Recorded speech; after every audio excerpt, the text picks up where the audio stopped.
Hello, and welcome back to the Pretty Passionate Podcast. I'm your host, Dr. Ruth, and today we are getting into the season three finale for House of the Dragon, entitled The Treasons at Tumbleton. And how many treasons were there? We'll get into all of them. So I can't believe we're here. I can't believe we're at the end of this wonderful season of television.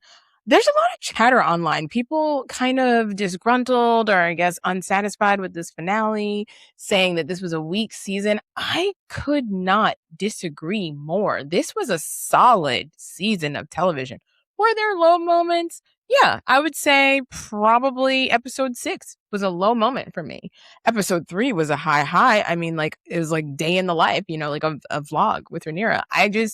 There are so many beats in the story that, sure, if I'm nitpicking and saying what could be done better, if Ryan Condal called me and asked me for my opinion on that, I would definitely give some strong advice about how much time we need to spend at Harrenhal, Westeros's favorite and worst Airbnb. Like, what are the stars on that place?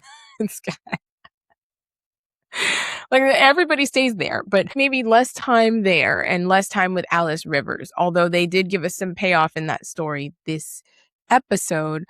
Yeah, there's stuff I could nitpick, but as a whole and as a package, this was a great season of television. I'm a fan of the series. I'm a fan of the author, George R. R. Martin, and all of his works. I haven't read this one. I actually want to read it, but now I don't want to spoil myself for season 4. But it's going to be a long 2 years not knowing what happened. So we'll see. I may actually go ahead and just read it anyway. I've read A Song of Ice and Fire. I have read Knight of the Seven Kingdoms. If you're a fan of these works, I don't see how you didn't just have a good time this season. Especially because this book, I will say it until people get it, is the only one of all the series that we've had, Game of Thrones and Knight of the Seven Kingdoms and House of the Dragon. This is the only one that is based on a story that is not first person narrative, like, and then Rhaenyra said, or Rhaenyra speaking from her perspective. None of the story in Fire and Blood is told from people who actually were part of the events. It's basically an interview after everything has taken place. The history of the fall of the Targaryen family. So by nature, the show is kind of wide open with some of the creative turns that it wants to take. Maybe the Maester or Mushroom or some of the other people they're talking to in the book said this happened, but what really happened? It was reported this way in the history, but we all know that history is written by the victors, or at least it's written by people who weren't there, who were getting a secondhand account. And so it gives Ryan Condal that creative freedom to say, but what really happened at Tumbleton? What went wrong? Why did Ulf turn? Things like that. When it comes to a show, I'm not going to be a stickler about it being 100% faithful to the book. And in a case like this with Fire and Blood, where the book is literally just like if a history professor wrote down what happened to the Targaryen family, then yeah, I love every creative turn that they're taking with this. I love that they are taking the story of Harren the Black with Alice Rivers being his wife, who actually isn't a named character, and they're fleshing out this whole history for her. At least that's what we're left to assume by what she tells us, that she was the wife of the man who built this place. So I'm here for it. So let's get into what happened this episode. As always, because it's a lot of back and forth, I'm going to kind of do a character group or individual character kind of recap of what happens with them for clarity. So the episode opens with Rhaenyra learning that Egon is returned from the dead, miraculously. And we see an evolution with her. She tried so hard to take the peaceful route, the nice route, to be nice for Rhaenyra, but little by little by little, sometimes too slowly for my own taste, we watched her try to do what Viserys would have done. But she's a wartime queen, and that was a big frustration for me. So finally, we see that there is a final straw for her, finding out that Egon is back from the dead, and not only that, that the people are now gathering around the Sept, like asking the Septon, who should we follow in these crazy times? It's like, that's enough. That cracks it. All because, of course, Egon's return does legitimately raise the question of her legitimacy.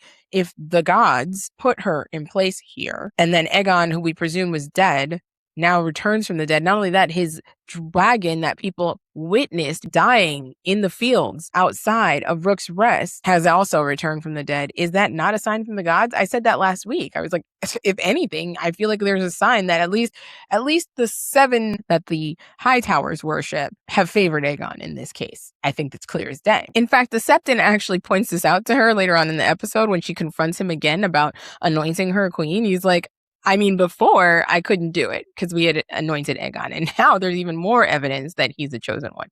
So Rhaenyra, this is it. This is the straw that breaks the camel's back for her. She curses Viserys, I think rather correctly, for putting her in this position, preventing none of this. And I think this is what sets in motion a plan that I personally believe would have been more successful a few weeks ago, a few episodes ago.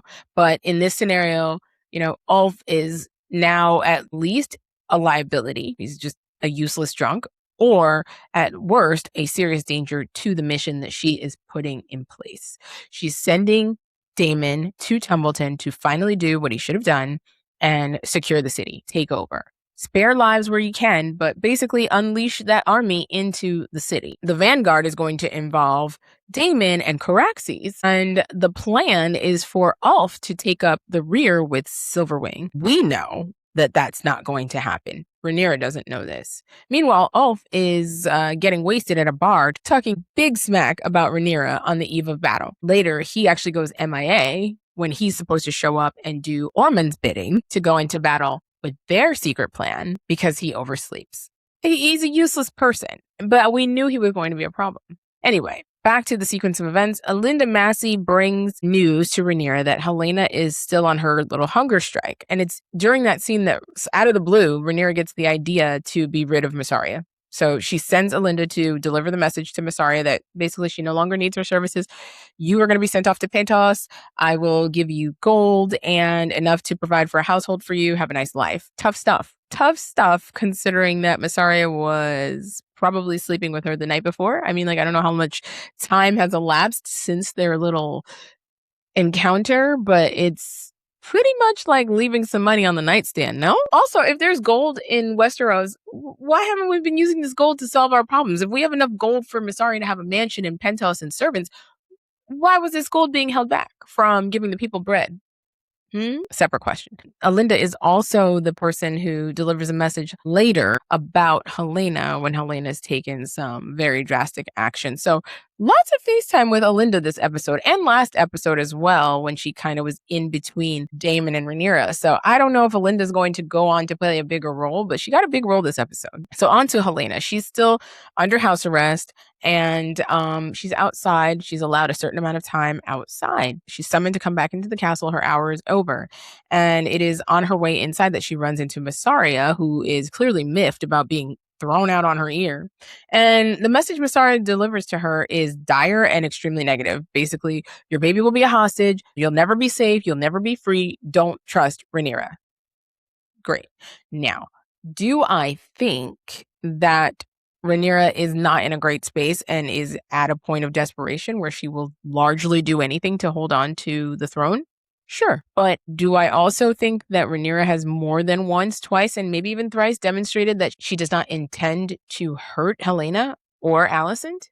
Also true. The unfortunate thing is with this hunger strike, Rhaenyra is in an impossible position. Helena, if she continues to starve, will die and kill the baby. Then whose fault is it? It'll be Rhaenyra's fault for letting her do that. Why did you let her starve? In modern times, if I'm pregnant and I decided I'm going to starve myself in some kind of protest, people could get me involuntarily admitted to a hospital and involuntarily fed in said hospital, either with IV or a nasogastric tube. I'm a doctor. I've seen it. You can't take people's hunger strikes lightly, and eventually drastic measures will be taken to feed someone who is hunger striking. So Helena, unfortunately, I think, pushes Rhaenyra's hand, refusing to eat. Rhaenyra did try to reason with her and have one last conversation with her before taking drastic measures. Helena should have seen that coming. And honestly, the verbal tongue lashing that she gives Rhaenyra is epic. I mean, she tells her that she's ugly, the castle's ugly, everything you want is ugly. You don't care about anything else. And sadly, I don't think it sinks in for Rhaenyra that, what she's telling her, but Helena's mind is just not in this world. She's not the three-eyed raven, but clearly the burdens of being a dreamer, it's something. It just really just occupies your mind in a way that makes you focused on otherworldly things, unlike the rest of Westeros. So they force feed Helena, which was gruesome and difficult to watch, but again, could have predicted that that was going to happen because God forbid Rhaenyra let Helena starve herself to death. Alicent comes back. You said you would look after her. Do you see the problem? Okay. So, yes, Rhaenyra is doing monstrous things. Was that one monstrous thing kind of justified? Yes, in my opinion. Mysaria, I can't say I'm sad to see her go. I really, truly can't stand that woman. She wasn't helpful before, helping Rhaenyra run the kingdom in an efficient way, and she's not helpful to the current situation at all because there is no choice but to go to war, and yes, small folk are going to die. And even Rhaenyra recognizes her uselessness now, and the fact that she presents a weakness as well, being someone who has slept with her and is trying to inch her way closer to her. And I'm kind of glad that Rhaenyra recognized that because for a minute I thought she was going to be taken in by Mysaria and her feminine wiles or something. Now, the way she did it was definitely callous. The only thing that's unclear to me is why Mysaria chooses not to leave. Like, hops off her carriage and sticks around for the speech that Rhaenyra ultimately gives in front of the Sept. I mean, you're promised gold and a home and safety. Safe passage out of a city that you know will likely be facing war at some time in the very near future. Certain this isn't the last we've seen of Mysaria, obviously. You know, when they said go to Pentos, I'm not going to lie, I immediately thought, is she going to run into Larys? Are they going to team up? Is this going to be like a Varys Littlefinger pairing? Because those two, you know, were always scheming for the realm, for the good of the realm. And we know for a lot of self-interest as well. That would be a really interesting pairing. But then I thought, no, not really, because Mysaria was a crappy Master of Whisperers. Like, Varys was actually a really, really, really good Master of Whispers with his little birds. Mysaria has done none of that. She did none of that job. I don't know. Good riddance to her. Maybe we don't need to see her again. All right. Over in Harrenhal, Alice Rivers. She's managed to save Aemon's life and rescue him from the poison that his mother gave him. He is in disbelief that his mother tried to poison him. She got away. And that's when Alice decides to share her backstory with him. She was Harren the Black's wife, and when Balerion the Dread came and burned Harrenhal to a crisp, as we know, her son was injured, and she admits to doing monstrous things, probably using old magic, black magic, blood magic, whatever you want to call it, to try to help her son, who suffered injuries from that dragon attack, to live. Ultimately, he died anyway, but the actions she took to try to save him cost her her mortality and her freedom. She's bound to remain at Harrenhal. She can't leave the Riverlands, and she also is immortal. Aemon seems not only unbothered by this news, but almost a little turned on. Like, oh, you're even older than my mom. Like, ew. He kisses her and reassures her that she doesn't have to be alone anymore. And I guess his plan is to wed her and start over with her at Harrenhal and be the Dragon Lord with their eggs and live happily ever after. But later, Aemon, he's dreaming and he's awakened by the sound of dragon cries. Strange. Immediately I thought, Vhagar's back! Wow! No, not Vhagar. It is Sunfire. Sunfire arriving with Egon. Aemon's response to this was really unexpected. He immediately drops to his knees in surrender, admitting fault, and kind of genuinely expressing grief. Like he appears to be grief-stricken over what he did to his brother and like actually upset. This was actually one of the funniest moments of the episode. Tom Glencarny, chef's kiss. Perfect Egon. Perfect Egon. I liken his casting to Joffrey Baratheon's casting, but Tom Glencarny as Egon, A+ acting. Cause he's like, this is his moment, you know? He's been looking forward to this for a minute and he's like, I'm alive! I can't do it as well as he did. It was a great performance.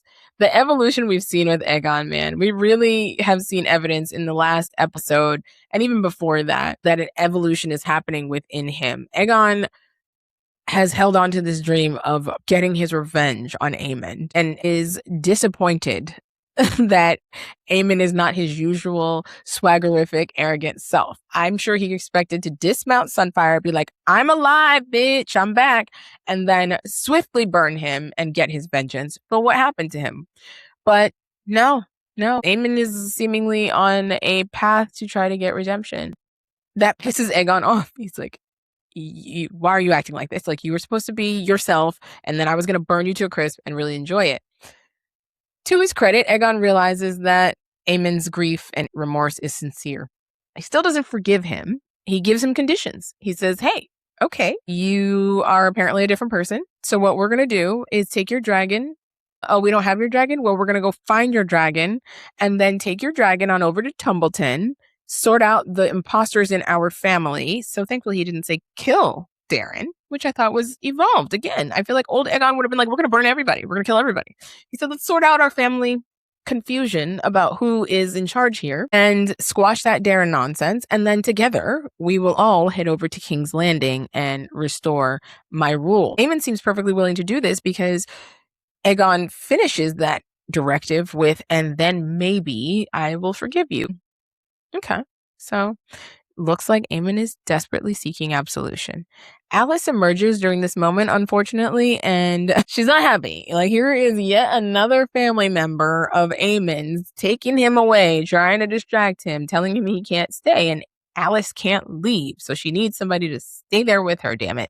Aemon introduces her to Egon as his betrothed, which made me laugh because Egon had pretty much the same reaction as Allison had. Like, who is this? And I don't know. I feel bad for Alice, but I'm also not sad that her plans have been interrupted because her plans were really boring. And yeah, if Aemon departs with his brother, she'll end up alone at Harrenhal, and I'm probably sure we'll not see much of her in the next season. So that's their plan. Over in Tumbleton, Ormond is pre-celebrating. He's walking around like a peacock, preening his feathers, and it's making Darren and Gawain uneasy because they know that he knows something about the coming battle, that he's unbothered that there's 20,000 men outside of their gates, and they have a fraction of that in terms of soldiers, and just Tessarion. So they're like, he knows something. He's got something up his sleeve. Darren, to his credit, is facing all of this with admirable courage. He seems like a nice kid is the best way I can put it. Like, he seems bent on trying to do the right thing. He doesn't want to disobey his uncle, but at the same time, he knows this him being king thing is a problem. But he's willing to face what is probably his impending doom with admirable courage. Gawain, who is now an expert at lost causes, however, tries to sue for peace. His plan is, we need to offer a peace token to Team Black, so he steals Lord Corlys out of his cell and offers him up to Damon in a parlay with a really shaky plan. I call it shaky because it still involves Darren ruling in Old Town. Now, his point was solid that before Aegon the Conqueror came, there were 7 kingdoms living in relative peace as 7 separate kingdoms.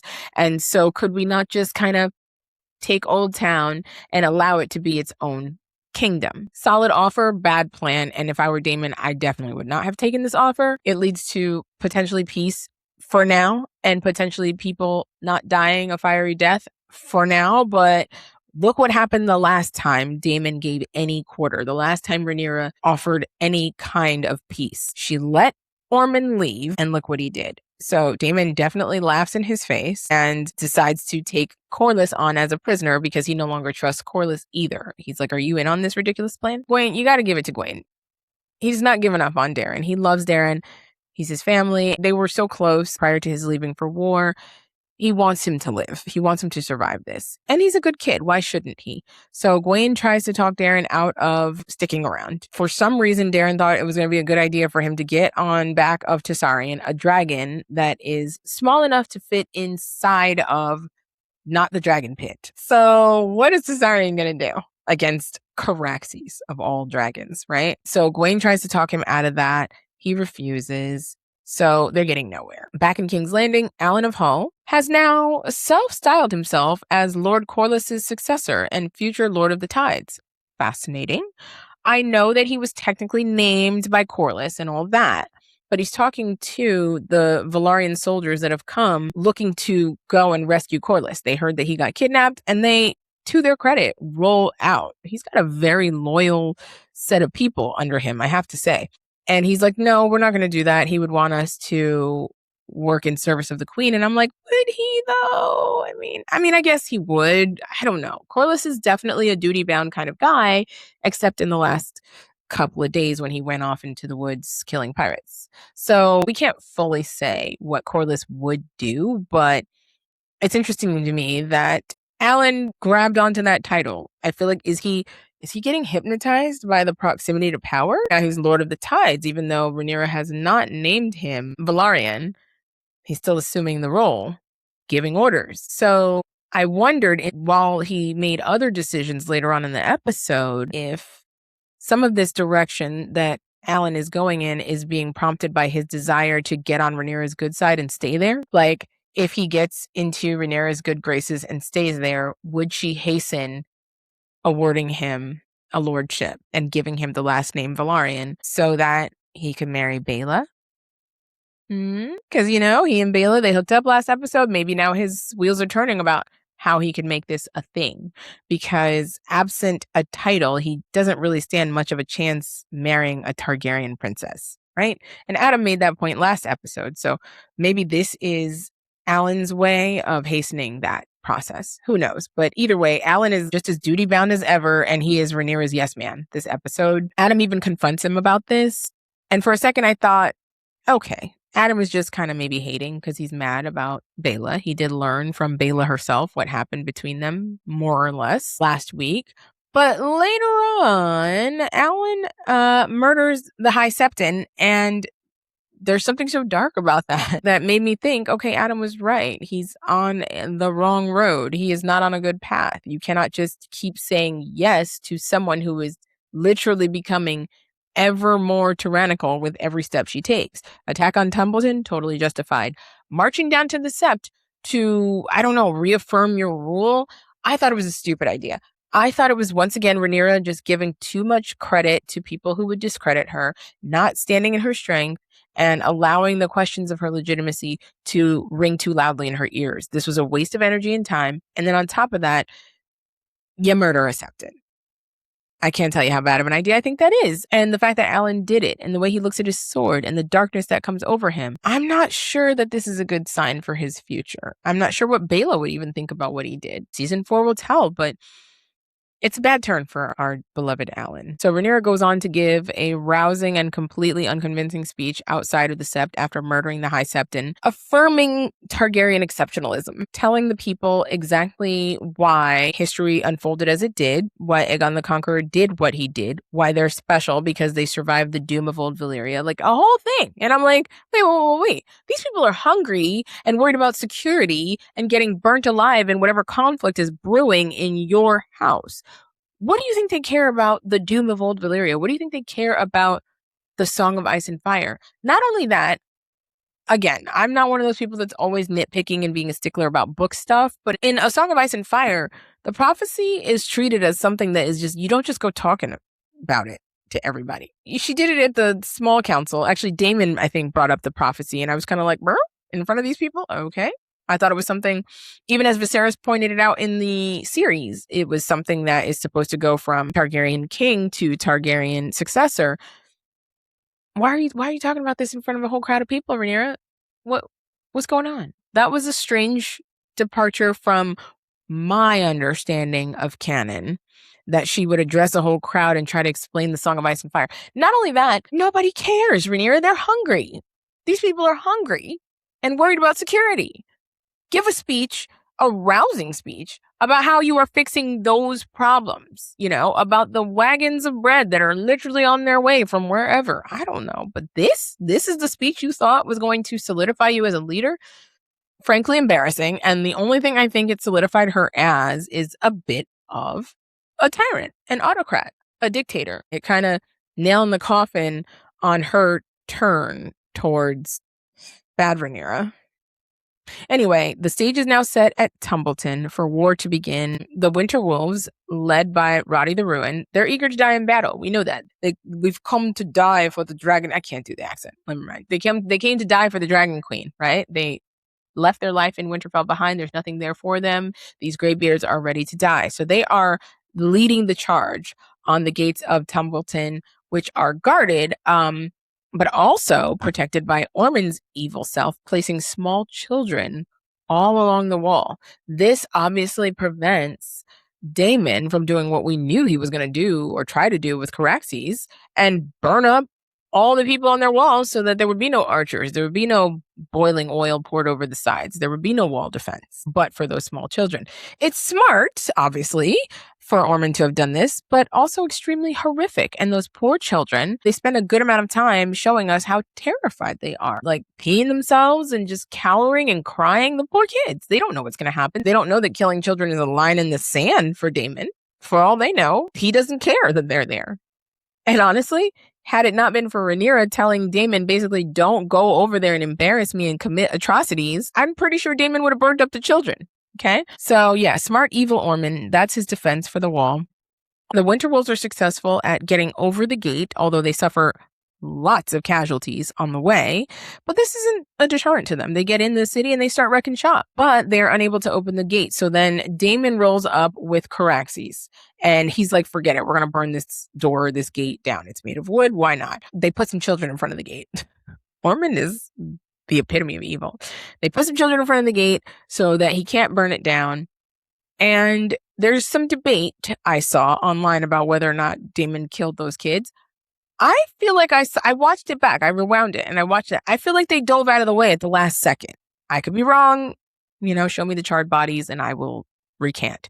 But it looked to me like the amount of time that Damon hesitated was enough for those last two kids to dive out of the way in opposite directions. And Caraxes burns down the gate. Glorious entry into Tumbleton.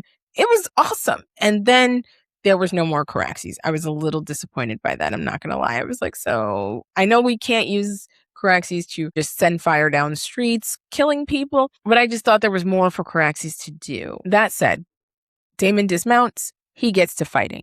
Now, in this portion of the story, they spared no expense and no technological advancement, showing us the brutality of war inside of the city, the civilian toll, the innocent people being hurt, the children, and then enter frickin' Ulf. Ormond finally finds him in a latrine, passed out with his pants down. There could not be a less dignified way for Ulf to enter this day of glorious dragon battle. He finds him in this very compromised and dehumanizing position. And what does Ormond do? He disrespects him. He slaps him to the ground publicly, embarrasses him, calls him names, just like Damon did. And I was like, dude, I thought you were smart. Literally until that point, I was like, he's an evil genius. And then he just let his temper, I guess, get the better of him, or the fact that he had to smell the latrine. He doesn't like bad smells. So Ormond disrespects Ulf, sends him off to his post, and to my shock, Ulf does exactly that. He shakes it off as much as he can, the drunkenness, and heads over to his post to do his job. Get on Silverwing and burn up the river men that are outside of the gates of Tumbleton. I was shocked because I thought he would be like, screw everybody. Nobody is good to me and everybody is disrespectful. So he begins to burn the river men that are outside the gate, to their surprise, because when they first see Silverwing, initially Silverwing was a part of their plan. So they see him and they're cheering, yay, dragon. I felt so bad. And then Silverwing comes along and burns him up and they're like, oh crap. We see Corlys coming to this realization that Ulf has turned. So he's with them and running for cover. Ulf makes a very sharp turn for the Tumbleton gates and burns Ormond while he is fighting in a final showdown with Roddy the Ruin. Now, this showdown was epic. I will say this. Roddy took that dragon fire like it was Christmas. He was ready to go. He was ready to die. And he was a great character. His final showdown, his fight with Ormond, epic stuff. Ormond took an arm. However, undeterred and unafraid of death, Roddy took the good arm he had left and picked up a shorter knife or a sword, it's pretty long, and shoved it up Ormond's backside. I loved this for Ormond. And just when I thought that's how he's going to die, with a sword up his bum, then along comes Ulf, and Ormond is terrified, probably in a great deal of pain, and then dies a fiery death with Roddy tackling as it happens. What a death for a villain in Game of Thrones world. Kind of how we wanted Arya Stark to be the one to kill Cersei in Game of Thrones in the finale. We won't go into particulars. I don't like to go down that dark path. But the point is, this was very satisfying, is my point. Ulf doesn't stop there. Critically, he begins burning Tumbleton itself, which definitely made me flash back to Daenerys lashing out in King's Landing with the dragon flying overhead and the city getting burnt. It was a really rough scene. Meanwhile, Hugh, our other dragon seed, he was supposed to be at King's Landing with Vermithor keeping an eye on things. He shows up at Tumbleton. We all know why. Damon doesn't know why, but we know why. He sees him inside the city, like, what is this dude up to? And we know he's going to find Kat. Sadly, he finds her dead. Not of dragon fire. It looks like she was killed, probably by some rivermen, maybe winter wolves. Sadly. Now, I will say this turn of events makes me less trusting of Hugh, even though he has been pretty decent. We see him kind of edging around and skirting responsibility when it comes to Kat. And now that Kat is gone, something tells me that he will blame Rhaenyra for this. And I think Rhaenyra needs to watch her back with Hugh as well. In fact, after what happened with Ulf, I think they should kill both of them if they can. Literally. I mean, Vermithor is a big baddie though, so it's going to be hard to take Hugh down with Vermithor around. You probably need to just call a meeting with Hugh but then you don't have a dragon rider, and that dragon math is getting more and more complex. When we did the count last time, they were pretty even. And so if you get rid of Vermithor's rider, on the one hand, he can't betray you and go over to the greens. So that's good. And then the dragon scales don't tip in the greens' favor. On the other hand, you lose a dragon, which again tips things still in the greens' favors. It's a tough one what to do about Hugh. But I'm looking at him sideways because we know he's probably going to be in denial about why his wife is dead. In my humble opinion, she's dead because you went to become a dragon rider. At the end of the day, she told you she didn't want that. She wanted you home with her, keeping her safe. Sounds like she went through it just getting to Tumbleton. Sounds like she suffered some SA and horrible things on her way to Tumbleton. And she's been scraping to survive. And then her brother gets killed. I mean, Kat's been through it. And you still think that it's some kind of consolation for her that you have a dragon. I'm pretty sure that Hugh will just be upset that Rhaenyra didn't give him the house. If we're looking at it globally, Rhaenyra is responsible for not giving him the house she promised him right away, because maybe if he had that house, he would have been able to convince Kat to come back with him. Who knows? But it seems like she was pretty much over him when he tried to go talk to her a couple episodes ago. I just think indirectly, though, he's going to blame Rhaenyra, and we'll have to see where this goes. Damon has, by the end of this episode, man, he's been faithful. He has fought tooth and nail to honor Rhaenyra's wishes, trying to resolve problems in Tumbleton with as little civilian death as possible. He finds himself in hand-to-hand combat with Bold John Roxon on Team Green, who we can see with our own eyes that this is a very large man. He outsizes Damon significantly. He's taller and bigger than him. So yeah, Damon is fighting for his life, literally, even though he is a certified badass and, this notorious fighter and everybody's scared of him. In this particular fight, Damon almost got killed. If it had not been for that burning beam falling down, I'm convinced Damon would have been killed by Bold John. And our final scenes in the battle at Tumbleton is Damon coming to in the fog of war. We're in Damon's POV. Everything is kind of foggy. There's ash everywhere. It's a mess. People are screaming. There's carnage, dead, burned bodies, people carrying their burned children. It's a mess. And Damon is confronted by the horror that has been unleashed on Tumbleton. And maybe, think about it, this may be the first time he's actually ever seen in person with his own eyes what happens when dragons are unleashed on a city. Corlys manages somehow to find him in the midst of this chaos and ushers him out of the city back to Caraxes, where it seems they've won, but at what cost? As they're leaving Tumbleton, it looks like Caraxes is in hot pursuit of Silverwing, but then Vermithor appears to be in pursuit of Caraxes. Because Vermithor and Silverwing are mates, I believe. Yeah, I'm almost positive. Let me double check.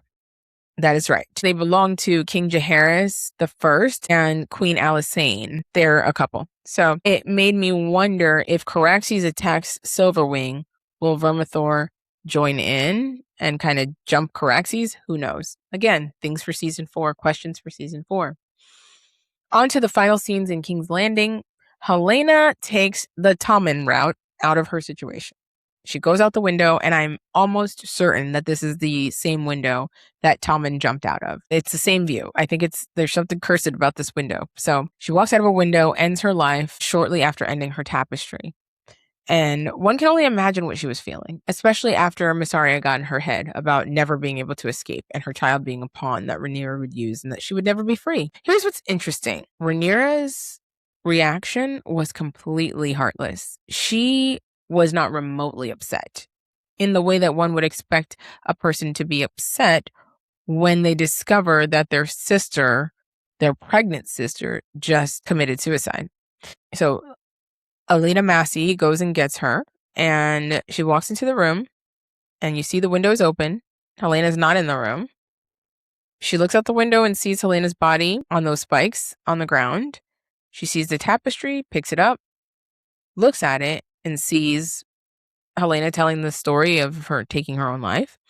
And she also sees a depiction of her sitting on the Iron Throne and seems really satisfied by that image and kind of chucks this tapestry to the side. What I'm wondering is, did she notice all the blood in the image? Because there's a lot of blood etched into the image of Rhaenyra on the throne.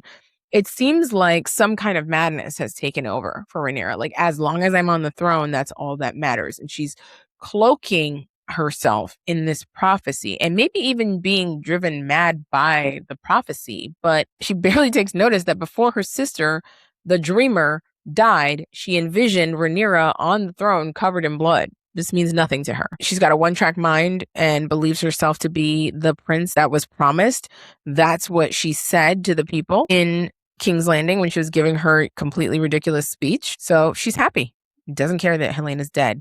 Off in a brief scene, we see Alicent is in the woods making her way back from Harrenhal, and she's suddenly being harassed by a butterfly coming out of a shrub. And suddenly it's like an unnatural swarm of butterflies ascending from the surrounding shrubs. One cannot help in this event but to think that that is Helena's way of letting her know that she's gone. And there's debate online, I noticed, about whether or not Alicent recognizes this. I think she does. I think the look on Alicent's face initially is nuisance at the bugs, and then there seems to almost like an understanding washes over her when the swarm rises up and is free. So yeah, I feel like she has a deep knowing. And don't they say that mothers have that when kids are missing? Sometimes the mothers will defiantly say, like, no, I know they're alive, I can feel it, and a lot of the time turn out to be correct. Maybe there's something to that. I hope I never have to find out. This was a grim and action-packed episode. I feel like it was a season finale that took care to try to wrap up all of the major story arcs for us. They did not leave us hanging with Winterwolves marching across the twins. No offense, season 2. I think we deserved a wrapped season. We deserved a season that concluded the active issues at hand and paid off for all of our patience with season 2, and also set us up for a really impactful season 4. There's a lot of meat still left on this bone. What is going to happen? The way that these pieces on the board have shuffled, right? Alliances have shifted. There have been multiple treasons at Tumbleton. And so who is on Team Black? Who is solidly on Team Green? Is Darren alive? I'm guessing he is. What will become of Alicent when she learns what happened to Helena? Is Mysaria on her way to Pentos? She just stopped briefly to hear that speech, or is she going to hang around and cause trouble for Rhaenyra? I think it is the latter. I think that Mysaria is going to find her way over to Madame Sylvie, and I don't think it'll be good what happens when they start getting in the people's ear. We'll see what happens with Egon and Aemon and their plan. Soon they're going to learn that Tumbleton is no longer and head over to King's Landing. So I'm guessing that the final showdown will take place at King's Landing. What's confusing to me is how they're going to milk an entire season out of this, but we'll see. I do want to say one final tiny nitpick critique. This season probably would have been better served to be 9 episodes. I don't know about 10, but I feel like maybe one more episode where we maybe separated out the events of King's Landing and the events of Tumbleton from being commingled in one episode and separated them out into 2 episodes. On to main character energy this week, without question, goes to Baela Targaryen. Her role in this episode was brief and limited, but she stood on business. She stood up for Lord Corlys, her grandsire. She pushed Rhaenyra to go rescue him. And when Rhaenyra refused, she gave her a piece of her mind. She told her straight up, like, this is your problem. This is what you're doing wrong. And isn't she right? That when people are useful to her, you wield them. You simply wield them like a weapon. And when they are not useful to you, you basically discard them. And even kind of menacingly telling Rhaenyra, like, I know the only reason you have me around is because you need my dragon. Rhaenyra responds to this very poorly, grabbing her face. And I'm like, Rhaenyra, are you going to alienate everybody you need? You need her on Moondancer, dedicated to your cause. Just having the last name Targaryen doesn't automatically mean she's going to fight your battle. It's an insane thing to do, to treat her that way. But Rhaenyra is, she's bad, Rhaenyra. So what are you going to do? But Baela stood on business. She stood up to the queen. She wanted to save her grandfather. She called her out on her ridiculous treatment of the people around her, and she deserved it. Baela's main character energy really came through because she is done apologizing about Jace. This situation, whether she still grieves him or not, is totally separate from who is responsible for Jace's death. Jace is responsible for Jace's death. Baela could have discouraged him or done what she did and bear witness to it, but there was no stopping Jace. We know that he was not going to stop, even if Baela did not go with him. Her thinking in going with him was probably, if I'm there, he'll be safer than if I'm not. And that's the end of her responsibility in this thing. I appreciate seeing Baela come full circle on that and stop licking her wounds, waiting over in a corner for Rhaenyra to acknowledge and forgive her, and understanding that she is valuable to this family and to this fight, and letting Rhaenyra know that she knows about that value. All right. Obviously, my runner-up for main character energy would have been Egon Targaryen, but I feel like I've given it to him at least once in this season, so thought I would spread the love. So final diagnosis, guys. Was anyone surprised by the actions of our queen this episode?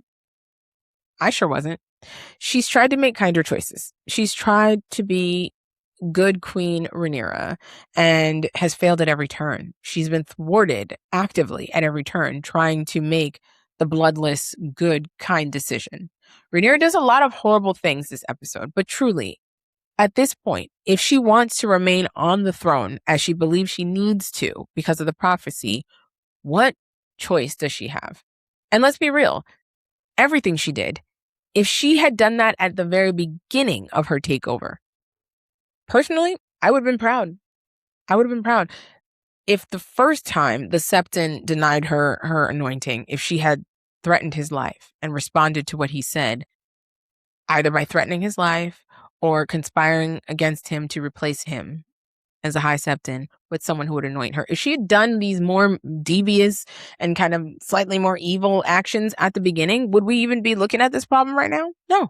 If she had flown over to Tumbleton and burned everything, like everything ended up getting burnt in Tumbleton anyway, Yeah, she would have made me proud. So I'm calling her bad Rhaenyra because some of her reactions to things and some of the actions that she's taking demonstrate a coldness and almost like she's shut off her humanity switch. Shout out to Vampire Diaries. She's shut off her humanity so that she can move into this next phase and maintain power. But if you find yourself not in agreement with what Rhaenyra did, tell me what you would have done with Ormond, continuing to do nothing with him. Now that Egon, another challenge to her legitimacy and her throne, has resurfaced, and Darren continues to muster his strength in Tumbleton, she didn't have any choice but to do what she did with Tumbleton. Helena, let her starve? We already talked about why that wouldn't have been a good idea. The force feeding was cruel. It was difficult, but they did not have nasogastric tubes back then. Really wasn't much she was left to be able to do, and she told Helena, you're going to force my hand to do something drastic. Can't allow a baby to die on her watch. Interestingly, unlike Daenerys, I feel like we saw Rhaenyra's evolution. There's debate about this too. Folks who were saying this just felt like too quick of a shift. I don't think so. I don't think so. They laid the groundwork for this back in episode 1 of this season, where Rhaenyra was constantly being defied, disrespected, disregarded, betrayed by the people closest to her, and she still didn't snap on them. After Jace's death, everyone she called out as responsible and contributing to this situation, those people who looked the other way while he locked her in her room and he ran off into battle with an inexperienced dragon, all those people, if she was a different monarch, would have been killed, including probably Baela. Maybe. I don't know. Baela's dad might have had something to say about that. But the point is, we have watched her goodness be chipped away steadily throughout the season. The fact that this is obviously a limited time course we have, it's only 8 episodes, from episode 3 on, y'all should have expected this. This to me was night and day from Daenerys' turn to evil and burning everybody to a crisp. Even after she snapped and started doing more selfish, vicious things, she still directed Damon not to take excessive human life. I know we're looking at bad Rhaenyra, but I still think bad Rhaenyra is very justified in some of her bad decisions. It's just that they were too late. That's my opinion. She's made some grievous mistakes this episode. Killing the High Septon, dumb. Giving the starving people of your country a high-minded speech about a prophecy that they know nothing about that makes you and your ancestors somehow like gods to them, dumb. Or what focus groups she, polled before she went out with that speech, but stupid. Baela pissing her off when you still need her dragons, dumb. But all of her actions are understandable. They're a direct consequence of insurmountable difficulties that she's faced this season. And agree with them or not, I feel like Rhaenyra was kind of put in this position by herself and her own inaction, and by a people who are stiff-necked and refuse to accept a woman as their queen. And that is my final diagnosis. I can't believe we have to wait 2 years to find out what happens. Full disclosure, I may come back to you when we are covering season 4 and let you know that I read this book. I'm sorry. I might not make it. I need to know what happens. Even if I read it, I might understand what is to come and what happens in the story overall. But we all know what happens in the end. In the end, we get a world of Game of Thrones. There are no dragons left. So, I kind of convinced myself that reading the book is not spoiling the story for me. Plus, I won't know every step of the how we get to that point. So that's where the show and Ryan Condal are going to fill in for me. And this concludes our coverage of this wonderful season of television. There's probably a single-digit number of perfect seasons of television. So we can't always expect perfection from our entertainment. But they gave us 8 movies. Like each episode, just about, was a movie. Some of them more than an hour long, cost, I think, $20 million per episode. And I'm not crying tears for HBO and Warner Brothers and all that. But I'm just saying, those of you who sit in judgment about, oh, it should have been this, it should have been more, it should have been longer, I'm pretty sure there are very practical reasons why they made the decisions to tell the story this way. I think it was a story well told.